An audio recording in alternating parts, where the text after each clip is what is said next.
Muy buenas noches a todos. La palabra palabra se podría definir como el segmento del discurso unificado por acento, significado y pausas inicial y finales. También se define así a la representación gráfica de este concepto del habla. Por extensión, se podría decir la facultad para hablar. Y hay una cuarta acepción en la que se refiere a la aptitud oratoria. Todo esto, todos estos conceptos reunidos con hartas dosis de dicha, es lo que pretendemos reunir aquí cada noche de sábado en esta mesa. Los ingredientes, unos dichosos compañeros que pasan a saludar. En 1957, unas pocas semanas después de haber recibido el Premio Nobel de Literatura, Albert Camus escribió una carta muy conmovedora a quien había sido su maestro en la escuela, el profesor Louis Germain. Querido señor Germain, bla, bla, bla, bla, bla, bla. Cuando supe la noticia, se refiere desde luego a la noticia de haber recibido el Premio Nobel, cuando supe la noticia pensé primero en mi madre y después en usted. Sin usted, sin la mano afectuosa que tendió al niño pobre que era yo, sin su enseñanza y su ejemplo, no hubiese sucedido nada de esto. No es que dé demasiada importancia a un honor de este tipo, pero por lo menos me ofrece la oportunidad de decirle a usted lo que usted ha sido y sigue siendo para mí y de corroborarle que sus esfuerzos, su trabajo y el corazón generoso que usted puso en ello continúan siempre vivos en uno de sus pequeños escolares que pese a los años no ha dejado de ser su alumno agradecido. Hasta aquí la carta del flamante Premio Nobel Albert Camus a su profesor de la escuela primaria. Sirva esto como pretexto para enviar un saludo y una felicitación, no a todos los profesores, como diría en la entrega de ciertos Óscares Emmanuel Lubezki, sino a los buenos profesores. Soy Pablo Boullosa. Buenas noches. Dice Pedro Salinas, millones de palabras nos apartan, nombres propios o verbos, y hablar de lo demás es siempre un río que aumenta las distancias de este mundo, hasta que sin querer se dice tú, la palabra sola por donde un gran amor puede pasar a las islas felices de caballos alegres y corales. Soy Eduardo Casar, Pedro Salinas. En cierta ocasión, el gran actor y dramaturgo Sacha Guitry fue invitado a un restaurante que pues él partía, por lo que le decían, que no era tan bueno, pero sus amigos lo llevaron y pues resultó ser como él pensaba, un mal restaurante y muy pretencioso, comida muy cara. Cuando les mostraron la cuenta, Sacha Guitry inmediatamente pidió hablar, si es que se encontraba, con el dueño. El dueño se acercó y le dijo, Guitry, oiga, qué barbaridad, no me puede hacer un descuento, yo soy colega suyo. Ante lo que el dueño del restaurante le dijo, por supuesto, háganle un 50% de descuento. Ya que iban saliendo, el dueño se acercó y le preguntó, oiga, ¿y usted dónde está su restaurante? Y le dijo, yo no soy restaurantero. Y yo le digo, pues, ¿no dijo usted que era mi colega? Y entonces se acercó Guitry y le dijo, es que yo también soy ladrón. Soy Germán Ortega Chávez, ¿cómo les va? Muy buenas noches. Pues como bien decía Pablo, ayer fue el Día del Maestro, del buen maestro sobre todo, y entonces hoy mis dichosas palabras, mis dichosas y curiosas palabras, quise que fueran o que tuvieran que ver con conceptos, caracteres, concretamente en este caso, que aprendí en la escuela o que por lo menos usé. Así que echando mano de un gran sabio al que los diseñadores y editores de este país, y me podría decir de muchos países, debemos mucho, Jorge de Buen, desde Querétaro, un saludo Jorge, me permití decirles las siguientes palabras del día de hoy. Por ejemplo esta, virgulilla, eso que ponemos encima de la ñ. Lemnisco, signo para referirnos a la división. Antilambda, esta palabra tan rara que se refiere a estos corchetitos raros que ponemos de mayor o menor. Y por último, calderón, que casi ya no se usa, pero que también es un buen símbolo para, sobre todo, los que utilizamos Word para escribir y para editar y para trabajar. Esas son mis dichosas palabras de hoy y esta fue la dichosa pregunta que les lanzamos desde la mañana a todos nuestros espectadores. Estábamos preguntándoles ¿quiénes les hubiera gustado que hubieran sido sus maestros? Podían elegir cualquier cosa y llegaron muy variopintas respuestas, como por ejemplo... Juan García, desde preprimaria hasta secundaria, Laura García. No saben lo que dicen. Otro, Alejandro Morales, que quisiera haber sido discípulo de Sócrates. Y Paul Briagovsky, hubiera querido que sus profesores fueran los infrarrealistas. Pues bien, ¿Cómo sería su se las adolescencia? pasarían en las cantinas, me imagino. Hugo Vázquez nos dice que le gustaría que hubiera sido Charles Bukowski. Otro, Le hubiera enseñado unas cosas bastante interesantes. Javier Sainz nos dice don Ernesto de la Peña y Germán de Esa. Alan Herrera dice Cepillín y Gloria Trevi. Ah, bueno. Pues no sé si lo estará haciendo con sentido del humor. No, yo creo que no, yo creo que Sí le hubiera completamente gustado. en serio. es completamente en serio, sí. Es en serio. Claro, Gaby tan serio Gaby como- Lascano dice que Salvador Dalí, Juan Soriano y Leonardo da Vinci. Ah, caray, un universo muy, Está bueno. muy amplio. Miren, Jorge Villarelo se va mucho más allá de lo que es la clase escolar. Dice, para la tele, Tina Fey y Letterman, que por cierto se está despidiendo. Del fútbol, Ronaldinho. Del teatro, Tom Stoppard. Y para escribir bien, vamos a decir esa palabra, que ustedes se pueden imaginar cómo es, Rafael Pérez Gay. O Joel Gerardo Román dice Eduard Punset, coincido. Y Luis Marc dice Alan Turing y Ada Lovelace, padre y madre de la computación. Interesantes respuestas. ¿Qué más allá? Bueno, Juan Carlos Zamora dice que Thomas Hobbes, María Aurora Jaramillo dice que Borges, Alberto Lara dice que San Agustín y Albert Einstein, y con la misma seriedad y respeto, Eleazar Mercado González dice que Mauricio Garcés. Pero eso seguramente ya le enseñó bastantes cosas. Roberto Santiago Casas, muy amable, muchas gracias. Nos dice que nosotros. Muy amable, muchas gracias. Qué bonito. Pues también la primera pregunta con la que lanzamos las preguntas que ustedes nos hicieron llegar a través de un montón de vías de comunicación que ya tenemos, tiene que ver con los maestros también. Dice Alejandro Mireles, ¿qué es un pedagogo? Es interesante porque los maestros son mucho más antiguos que los pedagogos y mucho más necesarios. No es exactamente lo mismo. Pedagogo, la palabra realmente lo que significa es el que conduce a los niños. Viene obviamente de origen griego, de paidos, y del verbo agó, paidos niño y agó el verbo conducir o llevar. Entonces, literalmente el pedagogo, al menos entre los romanos, era el esclavo encargado de llevar a los niños a la escuela. Literalmente el que lo acompañaba. Sí, literalmente tomaba a los niños y los llevaba donde había que llevarlos. Eso era un pedagogo.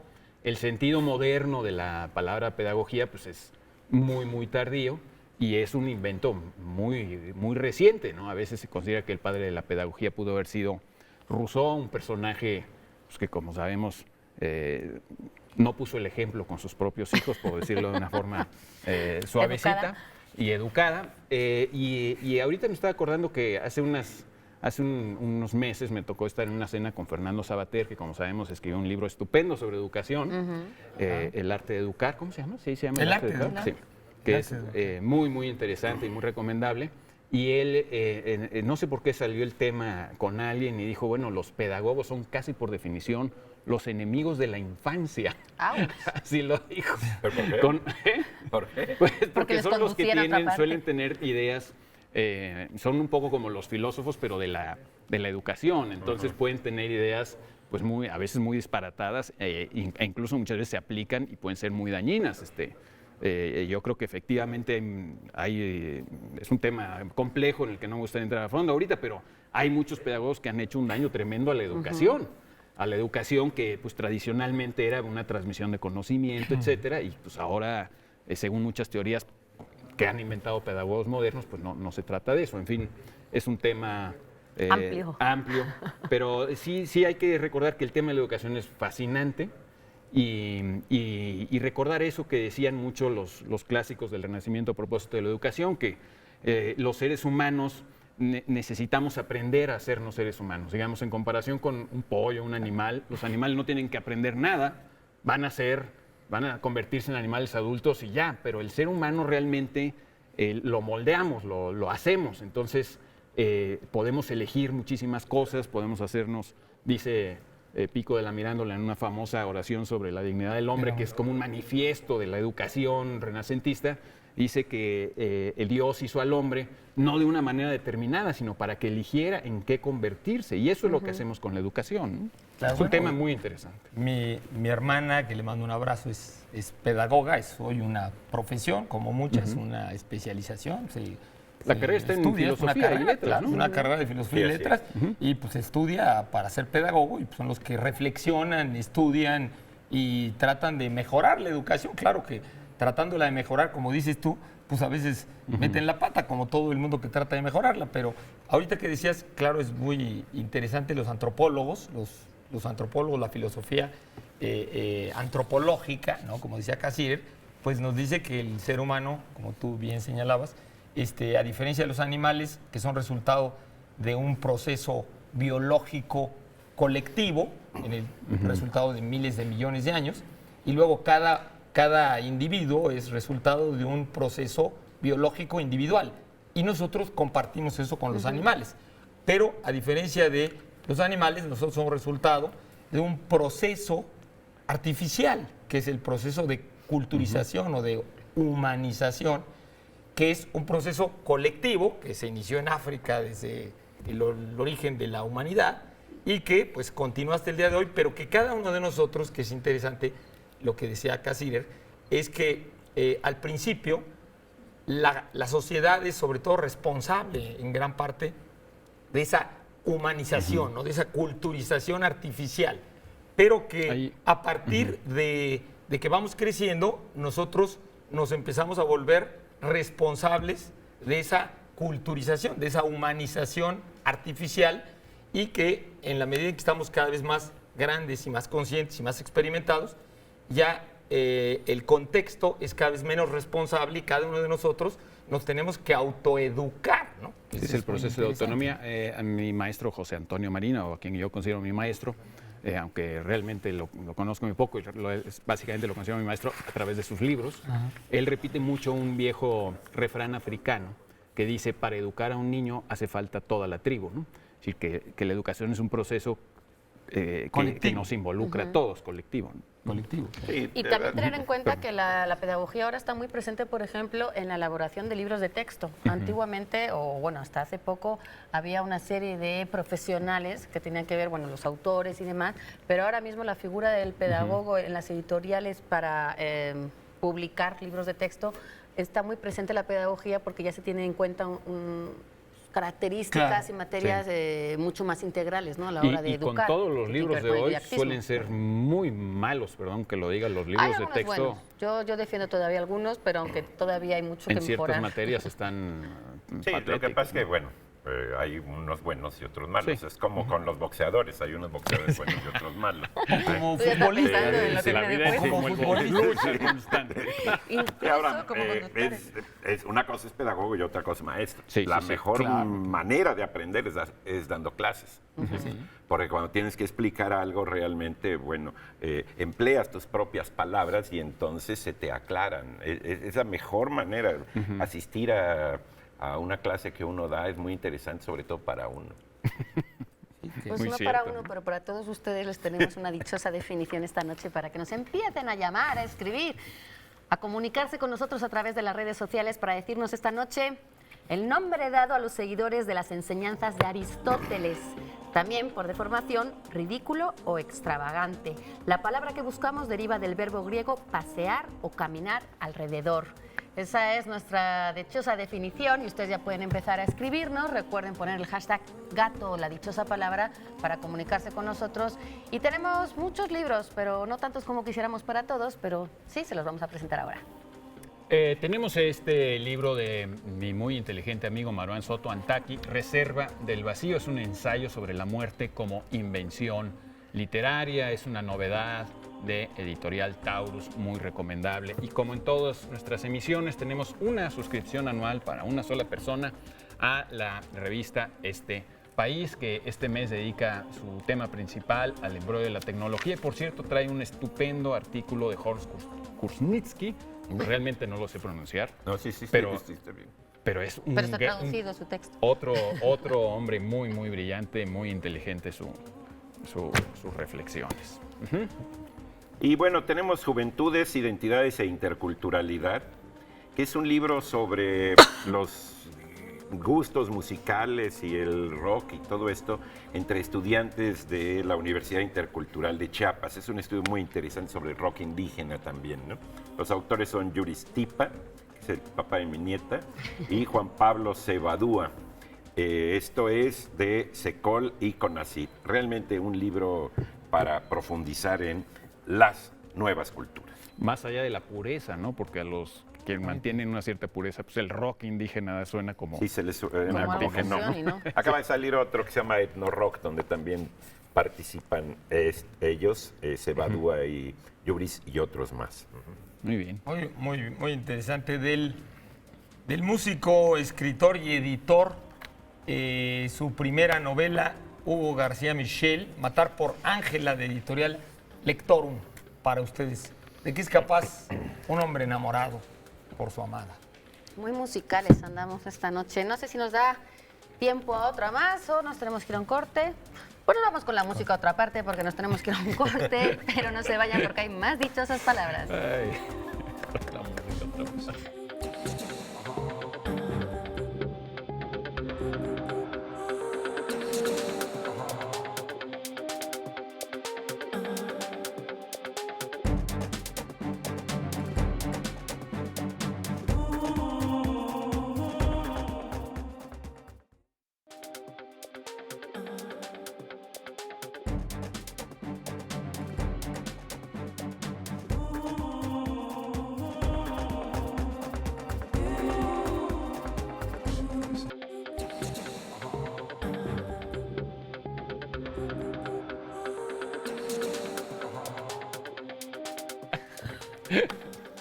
Nos estaba ganando la conversación off the record, para decirlo con un asqueroso anglicismo. Bueno, vamos a arrancar, pero antes queremos invitarles, recordarles a ustedes a participar en la, pues en la dinámica de la dichosa metáfora o el desafío metafórico al que les hemos invitado estas semanas. Han llegado cientos y cientos de metáforas de todas las calidades y agradecemos mucho su participación. Recuerden que es un ejercicio de imaginación. Yo lo planteo un poquito así. Digamos que debemos pensar que, para decirlo con una metáfora funciona como un diccionario, donde uno tiene entradas y definiciones. Nada más que las entradas de un diccionario normal pues tienen definiciones técnicas que precisan de ajustarse a la realidad, etc. En la metáfora tú tienes que pensar que las definiciones son imaginativas. Entonces, ¿cómo podrías definir algo, pero con ayuda de la imaginación, encontrando nombre, ¿no? paralelismo con otra cosa? No, diciendo, esto es Tal. Todo como esta otra cosa, ¿no? Es decir, definiéndola con imaginación, ¿no? Entonces, ¿qué puedes decir de unos ojos, de unos brazos, de un cruce en la calle, de un atardecer? Bueno, ¿cómo lo dirías con imaginación? Con ¿no? otras palabras. Con otras palabras y aludiendo a otras realidades no esperadas, ¿no? Bueno, dicho lo cual, vamos a continuar con sus preguntas, si no les parece mal.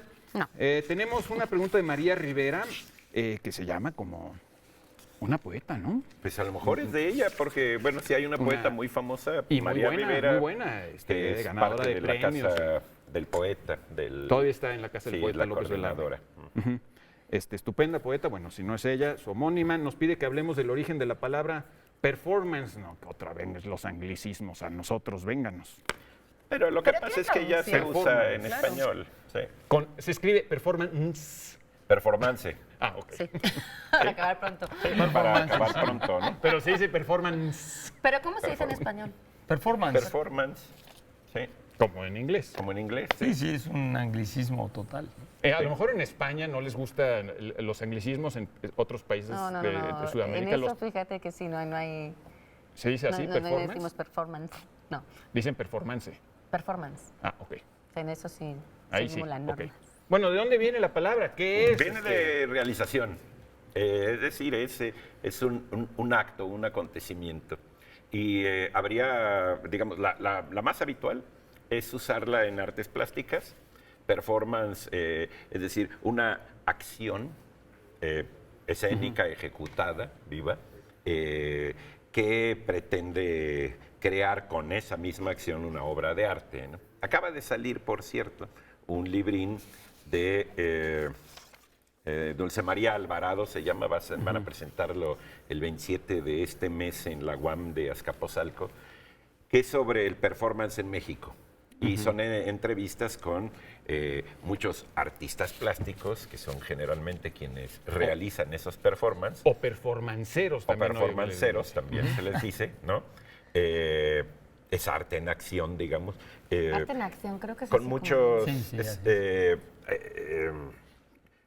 desde José Luis Cuevas hasta muchos otros se hablan sobre los performances. Es una serie de entrevistas. Pero ¿no? ¿cuál es la diferencia, digamos, con un happening? ¿No? Son como palabras como que se van poniendo de moda, happening, Es que según yo, instalación. Sí hay una performance. diferencia. Es pregunta, ¿eh? No, Sí hay no. una Hay diferencia. una serie de palabras A que ver. tienen que ver, son las que se incluye música, en las que se incluye más poesía, en las que... Claro. Todas esas son performance, pero digamos que son como subgéneros del performance. O sea, una lectura de poesía, ¿tú dirías que es un performance? Puede ser. No. No, A yo ver, digo que tiene que haber una gran dosis de improvisación y de interacción con el público. Es decir, se trata un poco de romper. Yo creo- Performance tiene que ver mucho también con hacerlo callejero para poder romper una dinámica. O sea, el performance callejero, no sé si es un tipo de performance, pero tiene que ver con algo que supuestamente es espontáneo y casual. Creo que está ahí va. ensayado, por supuesto, pero sí necesita la interacción del público que pasa y ahí es donde empieza la improvisación, porque tú no sabes cómo van a reaccionar. Pero eso es más un happening. Exactamente. Yo creo que según, digamos, en la historia del arte moderno y en la teoría del arte moderno, desde la década de los 60, la palabra performance no apareció, o sea, no mucho fue más aceptada, reciente, ¿no? no fue aceptada como una palabra con dignidad, digamos, incluso en inglés, con dignidad artística, hasta más o menos principios de los 70, ¿no? Principios de los 70, Pero incluso hasta los mucho después que 90. el happening, porque happening sí Exactamente, tiene aceptación. entonces, a lo que voy es que todo esto se va como clarificando, ¿no? A partir del dadaísmo de principios del siglo XX, en el cual muchos de los grandes artistas dadás, futuristas, surrealistas, hacían actos en parte para llamar la atención, en parte para burlarse de otros, pero no estaban muy conscientes de que lo que estaban haciendo era propiamente una nueva forma de arte. Es básicamente en la época en que Jackson Pollock, con lo que se llamaba action painting, o sea, pintura de acción, ¿no? Empieza a decir que sus drippings, o sea, empezar a pintar con sus gotas, no solamente la pintura es el resultado de la obra de arte, como él dice, esta es una obra de arte porque el arte es el momento de pintar, o sea, la pintura es en parte como el cascarón, Pollock dice, es como la estela de un barco, o sea, el verdadero arte es el momento en que el barco está pasando, que es cuando estoy pintando, y la pintura es lo que queda del arte. Entonces, un poco la diferencia con el happening es que en el happening performance no es ¿Técnica?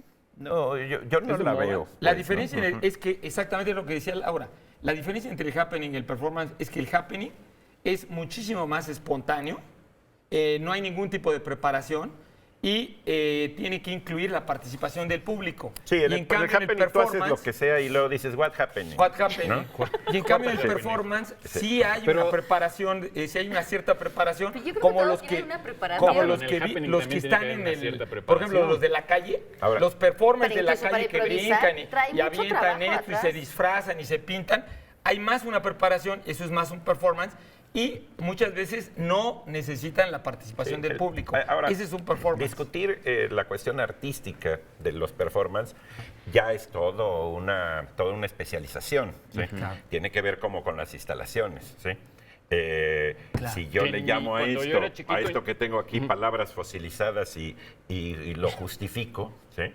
Y digo, qué bien, vean cómo está esta pluma dirigida de norte a sur. Es decir, los curadores actuales son en realidad el espectáculo de poder justificar que esto tenga algún valor estético, ¿no? Ahora, hay Claro, otro ángulo de lo performativo, que incluso está en lingüística y está en retórica, que tiene que ver con los actos de habla. Es decir, se habla de un enunciado performativo cuando en el propio enunciado se da el acontecimiento. Por ejemplo, yo digo, bueno, declaro inaugurada la dichosa palabra. Ahí se está inaugurando en el momento mismo que yo lo enuncio, ¿sí? Que no es lo mismo que si yo digo, la ventana está abierta, ¿sí? Esto es más bien descriptivo, ¿sí? Pero si yo digo, prometo que ahora sí me voy a callar y no voy a andar diciendo cosas performativas, ¿sí? Ahí en ese momento lo estoy haciendo. Y le llaman, digamos, el aspecto performativo. Hay un autor que se llama Austin, que habla de cómo hacer, el libro se llama, tiene un nombre precioso, cómo hacer cosas con palabras. ¿Sí? Porque diferencia entre las palabras, insisto, que solamente constatan algo, describen, y las que son una ejecución de algo. Esa cara es muy interesante porque se acerca a ciertos aspectos del lenguaje poético o del lenguaje literario, es decir, el chiste de un poema es el acontecimiento, no describirlo, pero siempre tiene que ser es un arte realizado por un lector para que el poema actuado exista. No, bueno, cuando que sea un acto. Cada vez que nos enfrentamos a una labor muy complicada, muy difícil y estamos estresados de que tenemos que hacerlo bien, recurrimos a darnos instrucciones en voz alta. Es un poco una acción performativa. A veces decimos en voz alta, pon cuidado, primero esta y luego la roja, y te lo tienes que decir hasta en voz alta para que pongas suficiente cuidado, ¿no? Esa sería una acción performativa en ese sentido. Y de poner atención al acto en sí mismo. Es todo un rollo muy bonito. Yo quiero recomendar un libro de Ediciones Tumbona muy divertido que se llama Manual de Estilo de Arte Contemporáneo de Pablo Helguera, donde vienen todas estas cosas discutidas con gran sentido del humor y por alguien que conoce muy bien de esto. Una recomendación que les hago, por cierto, que ese libro y muchos otros libros están en venta en la Feria del Libro Independiente, allá en el Fondo de Cultura Económica en La Condesa. Les recomendamos mucho ir. Y vámonos con nuestra dichosa pregunta de esta noche. ¿Quiénes te gustaría que hubiesen sido tus maestros? Y también con la dichosa palabra, que esa es un poco más precisa. Ahí se está buscando una palabra precisa. Nombre dado a los seguidores de las enseñanzas de Aristóteles, también por deformación, ridículo o extravagante. La palabra que buscamos deriva del verbo griego pasear o caminar alrededor. Las personas que sepan a qué palabra corresponde esta definición tendrán oportunidad de llevarse algunos de estos títulos que vamos a mostrar ahora mismo. De Salinger, El guardián entre el centeno, cortesía de Alianza Editorial, con una traducción de Carmen Criado, un libro que ha tenido un gran impacto entre muchos jóvenes. Y por no hablar de John Lennon, que fue el más impactado de todos ellos. ¿Por qué? Porque el asesino de Lennon tenía este libro como fetiche y lo llevaba cuando le disparó. Es un acto performativo. Performativo, sí, exactamente. Ese sí fue un efecto literario. Un happening. Un happening. Bueno, pues me da muchísimo gusto, de veras, mucho gusto, y te mando un abrazo, mi querido Dino, presentar este libro de este hermano y amigo mío, Juan Ignacio del Cueto Ruiz Funes, arquitectos españoles exiliados en México. Es originalmente resultado de una tesis doctoral. Está lleno de muy interesantes reflexiones acerca de la gran aportación y la creatividad de los arquitectos refugiados españoles de la Segunda República en México, de la importancia y el impacto y como maestros, como divulgadores de la arquitectura, como generadores de nuevas formas.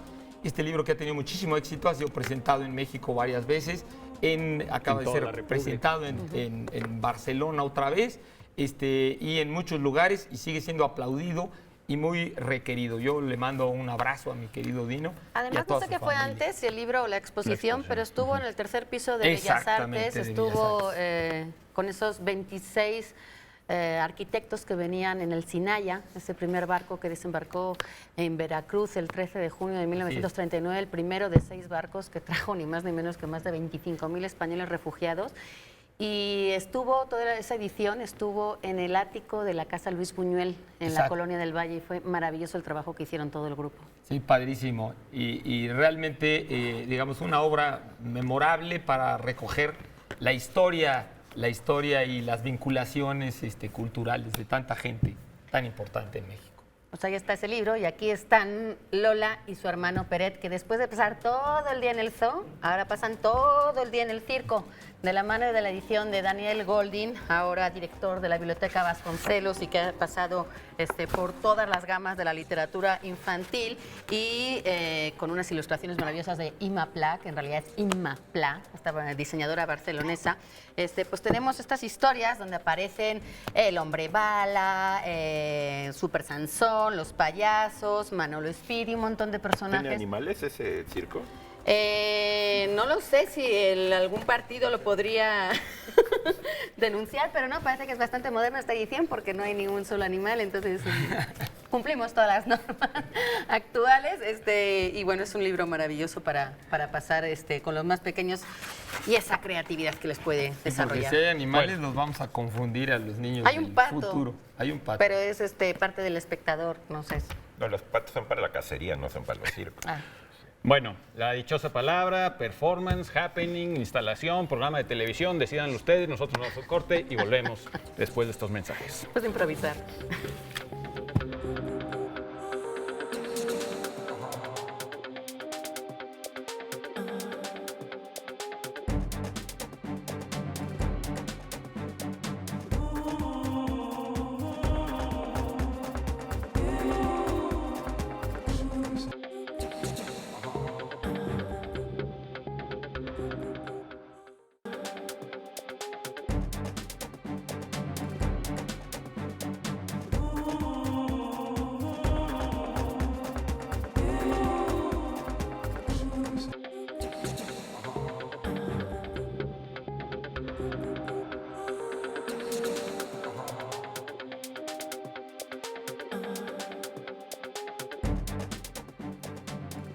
Seguimos aquí en La Dichosa Palabra. Fundalectura e IBI de Colombia hicieron un programa escogiendo los mejores libros, según ellos, de los últimos 25 años, en una cuestión que se llama Los buenos libros hacen buenos lectores. Y entre ellos están 3 mexicanos: Margot, La pequeña historia de una casa, de Toño Malpica; Órale. Oki, tripulante de terremotos, de Juan Carlos Quesada; y Querida Alejandría, de María García Esperón. Muy bien, Publicados por felicidades. Norma. Felicidades para ellos. Vean que la literatura infantil va avant la lettre, que quiere decir que va muy bien. Eso es una traducción performativa. ¿no? Echa Es la una letra. traducción, Va va hecho la hecha letra. la ¿Qué letra. tengo que decir?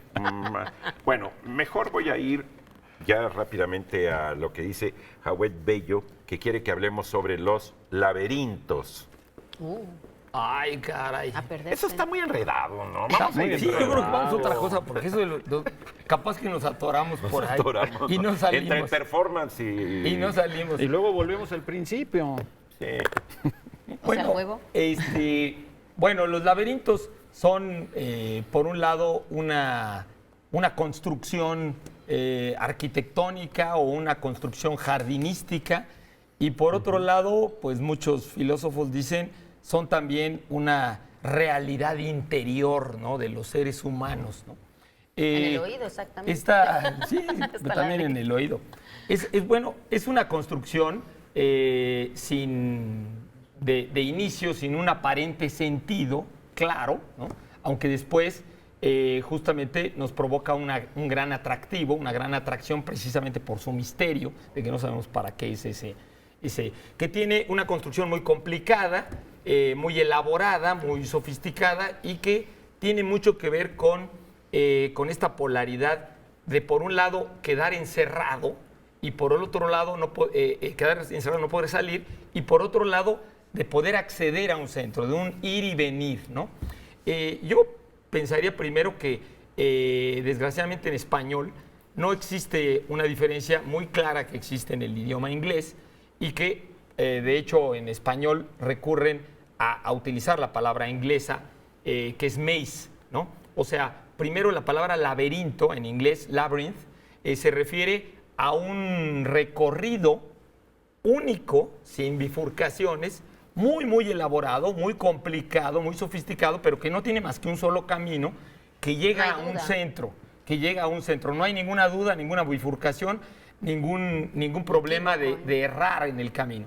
Y estos laberintos son los más antiguos, se encuentran desde el Paleolítico en las cuevas, se encuentran en forma cuadrangular o en forma circular y remiten, por supuesto, según muchos, pues incluso a los torbellinos de agua, remiten a los intestinos, remiten al útero, remiten al interior de las cavernas y les digo, es un solo camino donde no te pierdes. Y muchos de estos laberintos, aparecen pues en las catedrales góticas, etcétera, y hay muchos. Pero hay muchas formas y muchas manifestaciones en todas las culturas.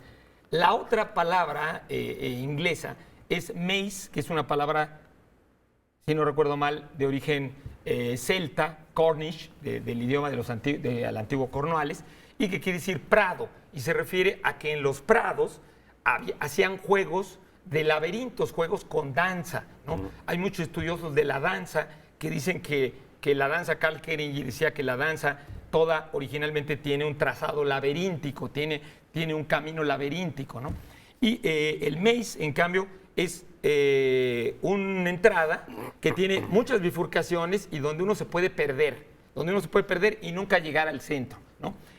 También, de alguna manera, la idea del laberinto es cuidar un centro.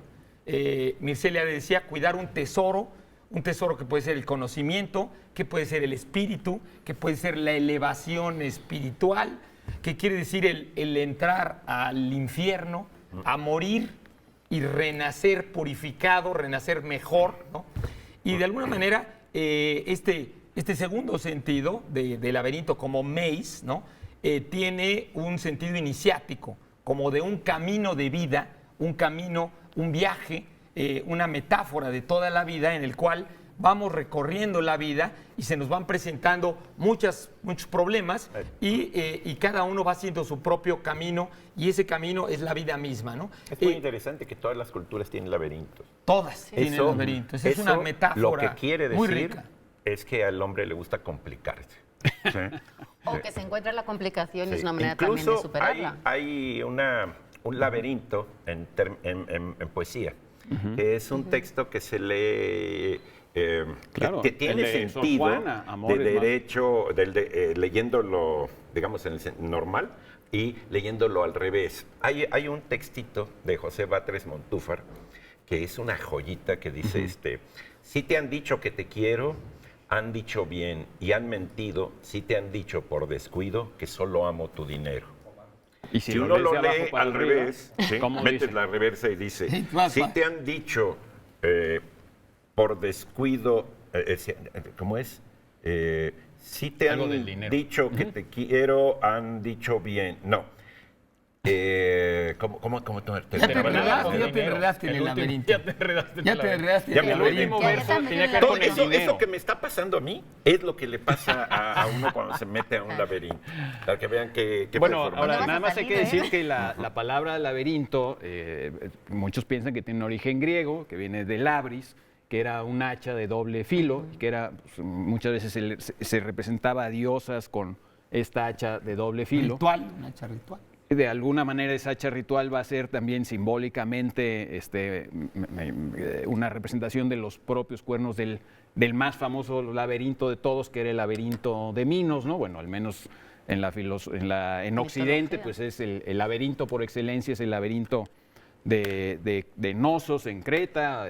Bueno, igual no estaba ahí exactamente, pero el laberinto de la mitología griega, donde supuestamente el rey Minos habría encerrado al Minotauro, un laberinto que habría construido Dédalo, tan complicado, dice el mito, que el propio Dédalo tuvo muchas dificultades para salir de él. Y bueno, viene toda una historia ahí de sacrificios humanos, etcétera, etcétera. Pero ese es el laberinto por excelencia y vendría de la palabra labris, que era el nombre del hacha de doble filo. Un hacha que incluso algunas veces se han encontrado hachas gigantescas que no tenían ninguna utilidad práctica, era simplemente hachas pues para fines rituales, ¿no? Que tenían este simbolismo dicen los arqueólogos, del yin y del yang. Y de hecho, ya que tú mencionabas, dintus, laberintus, quiere decir casa. O sea, realmente el palacio mismo de los reyes, estos lunares, que eso quiere decir Menotauro, quiere decir el toro de la luna, ¿no? Como tú decías, de sus cuernos, y era el mismo laberinto, o sea, el mismo laberinto es el palacio, ¿no? Y tiene que ver con estos cultos antiguos, ¿no? Matrifocales, en que el rey era el toro, se disfrazaba de toro, se ponía una máscara y entraba, digamos, al palacio, justamente, que simbolizaba, digamos, después, metafóricamente, entre las ruinas, pues la entrada al mundo inferior, ¿no? Al mundo de los muertos. Que es curioso que el Minotauro es exactamente, tiene la misma representación iconográfica que el dios Yama de la India, que es el dios del inframundo, el dios de los muertos. O sea, entras al mundo de los muertos para salir renovado, ¿no? Magnificado. Yo ya me reivindiqué porque ya lo escribí para poderlo leer. A ver, léelo. Dice, que solo amo tu dinero si te han dicho por descuido, han dicho bien y han mentido si te han dicho que te quiero. Exacto, ahí está dicho ya al revés. Dicho al revés, sí. Es decir, en la primera la cosa es amorosa y en la otra es pues, más mercantil. Y que los dos tienen sentido. Y los dos tienen pero sentido. Amor es más laberinto, ¿no es ese poema de Sor Juana donde se puede leer como, digamos, como en decasílabos, pero también como heptasílabos y luego como versos todavía más cortos y que lo lees completito o digamos que tiene 3 lecturas en 3 columnas? ¿Ese es amor más 3 laberinto? Sí, tiene 3 No, partes. no sé si O amor, laberinto creo que en amor es decasílabo, más ¿no? laberinto, Ese es creo el que es una laberinto en pieza aparte, pero ese es un El laberinto en en decasílabo o Sí. algo así, ¿no? Ahora, es interesante Amado, caro, dulce esposo mío, etcétera, etcétera, que puedes nada más decir caro esposo mío o bien esposo Caro. mío, ¿no? Sí. Amado, caro, dulce esposo mío.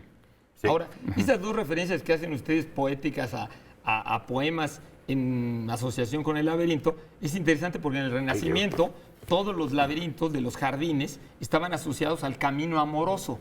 De hecho, al Claro, centro el del laberinto coqueteo y la conquista. había un árbol o había una banca que era la conquista amorosa, era el recorrido del laberinto, ¿no? Era Y- como y Y en una los señal. famosos Sí, era el laberintos premio medievales mayor. al centro estaba la representación de Jerusalén, incluso muchas veces, Exactamente, ¿no? que Voy era a- la peregrinación. a Voy a Jerusalén. decir la dichosa definición para que no me metan más laberintos.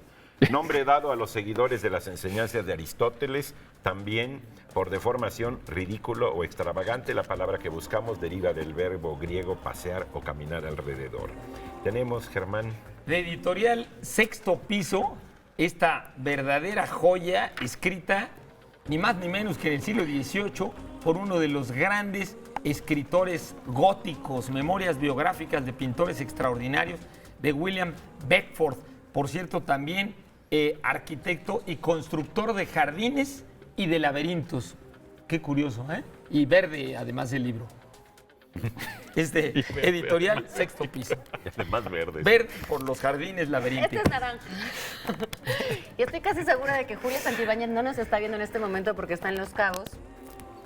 Disfrútalo. Pero nos dejó esta rabia de vida,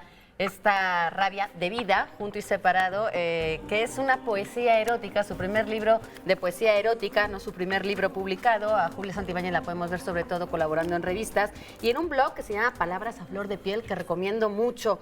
Esta edición, que es por parte de Resistencia, una editorial independiente creada en 1998, tenemos cosas muy cortas, muy contundentes y muy evocadoras. Por ejemplo, combativa, busco provocar roces contigo. Julia Santibáñez, felicidades por esta maravilla que nos has traído. Eduardo Casar tuvo Yo lo presenté, muy la excitante el presentación. asunto. Muy excitante, sí, muy evocador. Felicidades, Julia, muy recomendable para todos esta poesía erótica. Yo también voy a presentar un libro a colores porque el blanco y el negro, los dos son colores, en plural. Este es Another Planet, New York Portraits, 1976-1996, de Christoph von Hohenberg. No sé si se pronuncia así, la verdad, Muy bien, no muy lo sé. bien pronunciado. Sí. Felicidades. Así lo llaman en su Hoy estás pronunciando Como pronunciando nunca. como nunca, Pablo, como nunca. Son tantas clases esta semana. Bueno, es una maravilla. Vienen muchísimos artistas de esos que hacían happenings y performances desde los 60s, etcétera. Y está editado por Trilce, pero en este caso concreto es una cortesía de la Feria del Libro Independiente, que insistimos, pues es una feria a la que vale mucho la pena. Hasta el 7 de junio en la Rosario Castellanos, ahí en la Condesa. No se va a la estar. pierdan. Bueno, nos vamos a un corte antes de que nos corten.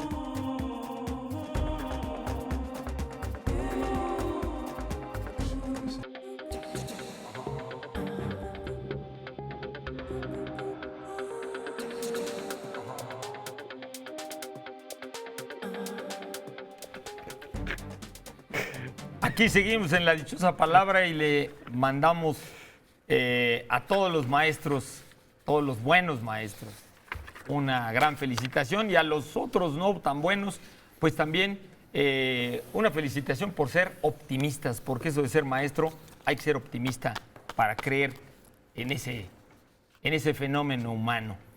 Saludos al público que nos ve en otras ciudades y a través de la señal internacional del canal 22. Leticia Rojas nos pregunta que si podríamos hablar de dónde viene la palabra Vaticano. Con la iglesia hemos topado. Con la iglesia hemos topado.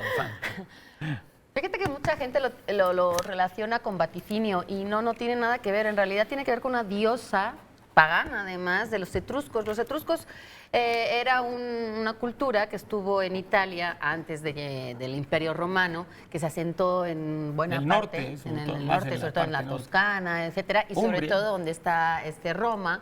Y se dice, o hay una versión que dice que pues ellos lo que hacían cuando la gente moría era enterrarlos fuera de las murallas de la ciudad, es decir, por cuestiones también un poco de salubridad, pues no enterraban cerca a los muertos, sino que los sacaban de la ciudad. Y parece ser que en ese caso, cerca de donde hoy está Roma, pues había una colina, una de tantas que hay allá, donde ellos empezaron a enterrar a sus muertos. ¿O sigue estando la colina ahí, no? Sigue estando porque hay 7 colinas, es decir, hay mucho, bueno, hay montículos, algunos dicen que sí es un montículo, bla, bla, bla. El caso es que decían que la diosa Vatica, con K, era la diosa que un poco resguardaba, velaba en esta necrópolis, ¿no? de los fallecidos, de los etruscos. Este monte poco a poco se empezó a llamar Vaticanus, cuando después los romanos llegaron. Se dice que allá, por ejemplo, el emperador Nerón pues, lo convirtió casi en un circo donde se hacían representaciones, donde se hacían espectáculos.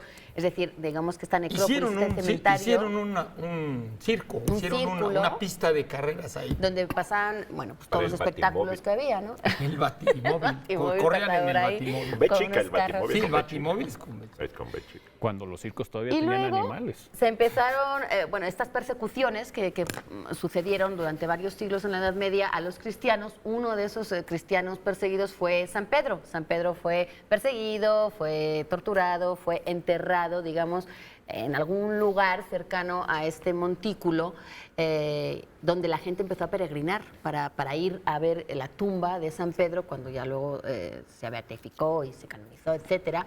Y ahí no sé si muchos siglos después, pero sí, digamos que empezó ya con el Papa, creo que era Julio II, me parece que fue el que mandó edificar lo que hoy conocemos, la Basílica de San Pedro.